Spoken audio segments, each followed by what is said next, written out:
Hi, welcome to Tales Beyond the Grave and welcome back to another video. And we're here today, we're in the lovely North Wales village of Beddgelert, and we're going to take you around the village today and we're going to tell you a couple of ghost stories connected to it, and also we'll be heading over to Gelert's grave, which this village is famous for. So let's go and have a look around the village and we'll show you what it looks like. So Beddgelert, it's a village near Snowdonia in North Wales, and there's probably around about 460 people what live in the village, and it's named after the legendary hound Gelert. The village originates from an early Christian missionary and leader called Gelert, who settled here in the 8th century, and the earliest recorded name of the name Beddgelert appears in documents dated around about 1258 as Beddgelert. During the reign of Edward I, the Augustinian monastery was burnt down, and the Church of St Mary's still stands and was part of the monastery. On the 21st of September 1949, a meteorite struck the Prince Llewellyn Hotel, causing damage to the roof and bedroom. The noise was heard around the village, and people come running to see what had happened. Now, the proprietor of the pub was said he sold half of the meteorite to the British Museum and the other half to Durham University. And John William Goldsmith, who worked for King James I and donated a silver cup to the church in 1610. Alfred Bestel, illustrator and storyteller of the comic strip Rupert the Bear, also lived in the village.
So the ghost story is connected to the Prince Llewellyn pub now.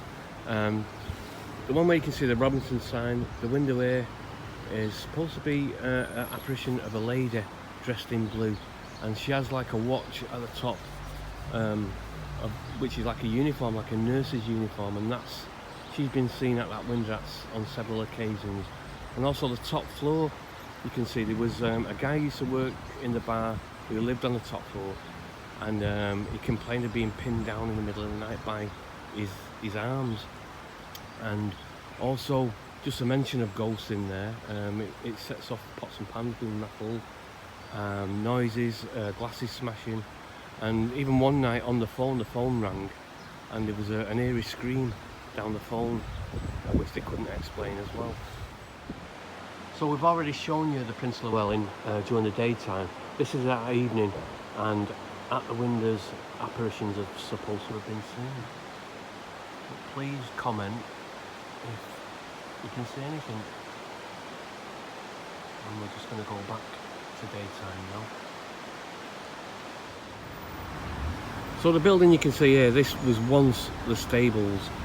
Now the ghost story connected to this is the ghost of Robert, who was an ostler who tended the horses. Now he delivered from the valleys each week by horse and cart, And on one particular night, coming down the street, they could hear the cobbles waiting for the delivery, and they come out to find Robert stone dead, with the reins still in his hands, and he'd been dead for some time. And his ghost is supposed to haunt there. It's been seen inside the building where you can see now as a tall gentleman with a cloak and a hat.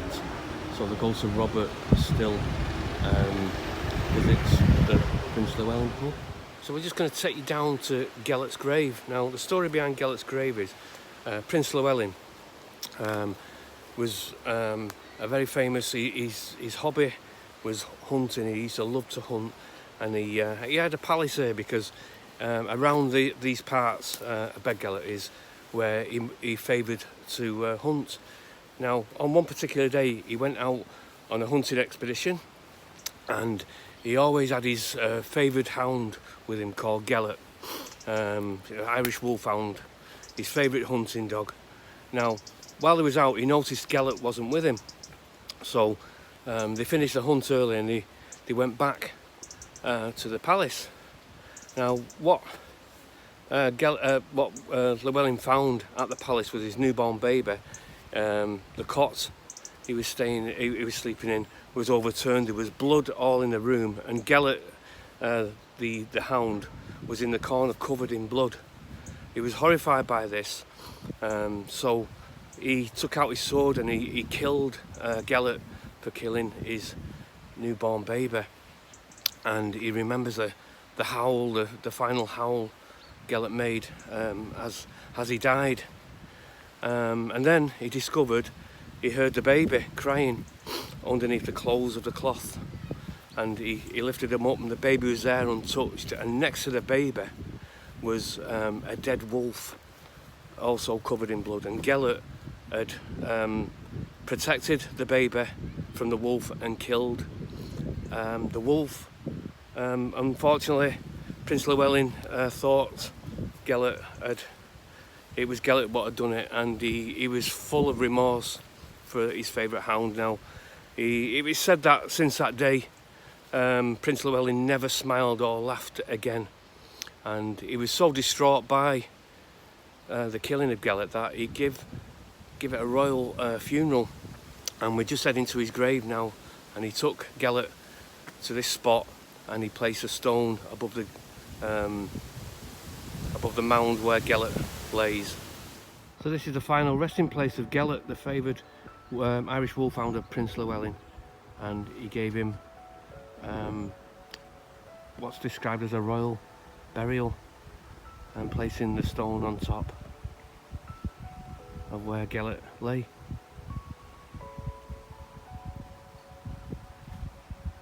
And just over there, we think there's a monument as well, so we're going to see that as well. Prince Llewellyn's favourite hound, Gelert. We just come from the monument there to Gelert. Just over here there's a stone building which houses a sculpture of Gelert, and it's a bronze sculpture, and a lot of people miss this. They just go and see the stone where Gelert lies, and there he is, the Irish wolfhound Gelert. He hides in here, protecting the door. I just want to say well done, Gelert. Nice to meet you.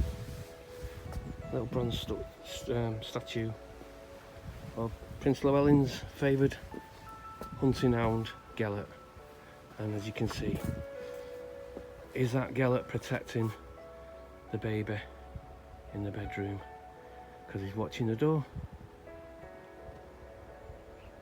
and he's watching out. Is he watching for his master?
So I hope you've enjoyed the video. Took you around the lovely village of Beddgelert. Now we've been staying here, number 13, and that is an old copper miner's cottage. Absolutely brilliant, 1 bedroom. If you're going to stay here and you fancy staying in this, just comment and I'll pass the details on to you. So I hope you've enjoyed this video. What I'm going to do, give us a thumbs up if you've liked it, subscribe if you would, it does help. It encourages me to go out and make videos like this, and give us a share if you would as well. So I'm going to go on to the next one, but I'm not too sure where I'm going to go on the next one, but best thing to do is I'll see you when I get there.